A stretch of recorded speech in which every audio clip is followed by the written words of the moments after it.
নমস্কার বন্ধুরা, RP village স্টোরির পক্ষ থেকে সকলকে জানাই অনেক স্বাগত। আজকে চলে এসেছি দুর্দান্ত আবার একটা রেসিপি নিয়ে। দেখো, বাজার থেকে আজকে দেখো কাতলা মাছ নিয়ে এসেছি। এই কাতলা মাছ দিয়ে করব কালো জিরে বাটা দিয়ে ঝোল। তো তোমরা পুরো ভিডিওটা দেখতে থাকো। মানে ঝোল ঠিক নয়, একটু মানে মানে ঝালের মতো হবে রেসিপিটা। তো তোমরা পুরো ভিডিওটা কিন্তু দেখবে, ঠিক আছে? প্রথমে আমি কড়াইতে দিয়ে দিচ্ছি তেল, আর মাছটা তো ধুয়েই নিয়েছি, এবার মাছটাকে ভেজে নেব। তেলটা ওদিকে গরম হতে থাক, ততক্ষণে মাছে নুন হলুদ মেখে নেব। এই রান্নাটা করতে যে কোনো রকমের কাতলা মাছই তোমরা ব্যবহার করতে পারো। আমি একটু ছোট সাইজের কাতলা মাছ নিয়েছি, কাতলার পোনা নিয়েছি, তোমরা বড় কাতলা মাছও নিতে পারো।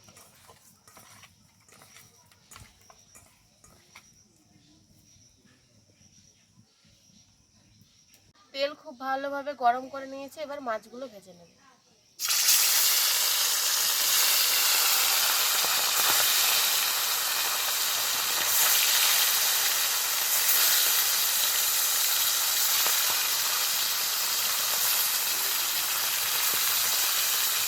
ওইদিকে মাছটা ভাজা হতে থাক, ততক্ষণে আমি এখানে কিছুটা ধনেপাতা, কালো জিরে আর কিছুটা কাঁচা লঙ্কা বেটে নেব। এই রান্নাটার মূল উপকরণ কিন্তু কালো জিরে।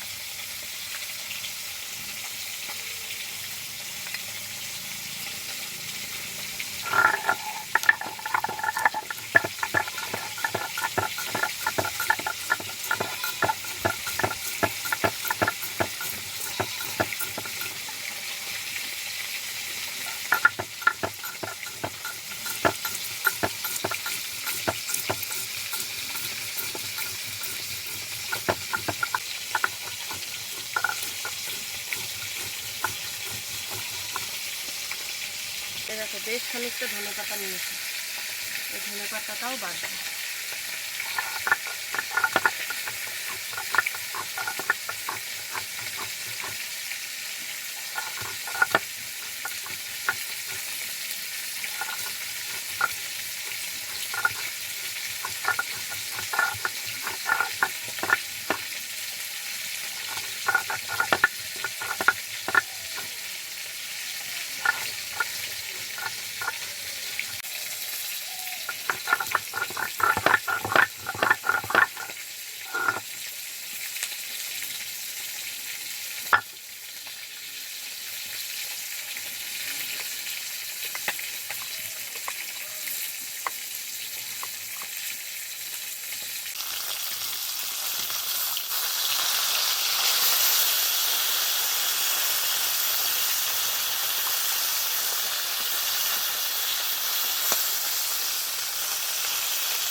দেখো, মাছগুলো খুব ভালোভাবে ভেজে নিয়েছি, এবার তুলে নেব।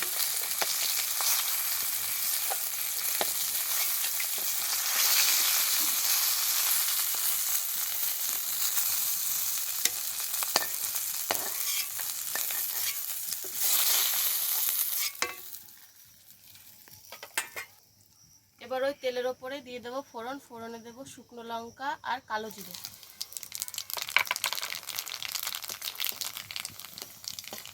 দেখো, ফোড়নটা ভালোভাবে ভেজে নিলাম, এবার বেটে রাখা মশলাটা আগে দিয়ে দেবো।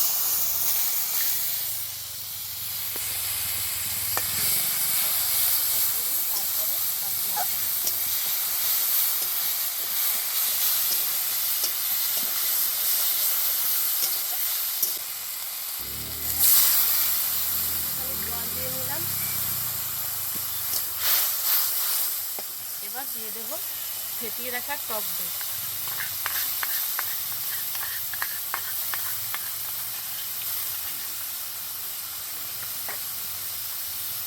দিচ্ছি পরিমাণ মতো নুন, আর দিচ্ছি খুব সামান্য একটু হলুদ।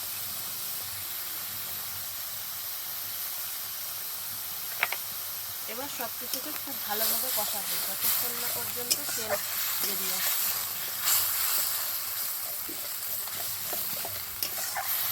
দেখো, মশলা খুব ভালোভাবে কষিয়ে নিয়েছি, দেখো মশলা থেকে তেলও ছেড়ে দিয়েছে।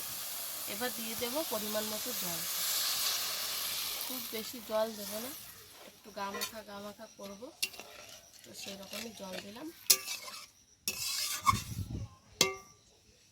এবার ঝোলের ওপর মাছগুলো দিয়ে দেবো, তারপরে খুব ভালোভাবে ফুটিয়ে নেব।